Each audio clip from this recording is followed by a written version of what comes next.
Hi there, this is Spencer with Xima Software. Today's tutorial is going to talk about the group widget within Realtime Wallboards. Let's go over here to the right hand side, go to Widget Group. Now, interestingly enough, I'm going to click in the middle of the widget and notice that there's not going to be necessarily values I can select here, but rather other widgets. So if I want to put another widget in here, like a title value widget, it's going to put a widget within a widget, just like that. I'll show you the use case for this shortly, but let's put some values here to this. I don't want to put header on it, let's put just a different metric. We'll do inbound. Inbound call count for everybody today. Click done. Okay, then I can of course change the design of this if I want. Put a background color in, put a different font in.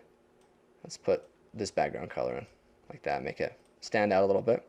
There you go, click apply. Okay, so interestingly enough, I have a widget, and then within that widget I have a widget. All right, let's do one more here. So I have that selected. I'll put a leaderboard in there. Apply, I'll do an agent leaderboard widget. I'll put a title here, agent leaderboard. Display offline agents, add a few agents here, just like that. And then of course, add in a metric. We'll just do inbound talking duration, just like that. Click apply. There you go. I have the total inbound talking duration on that leaderboard. Make this bigger. I can add more widgets to this. So the use case for this basically is I have a group widget that you can incorporate other widgets in. So if I have two groups side by side, for instance, support group and sales group, instead of using each individual widget, moving them around, I have an entire box to move around all those widgets.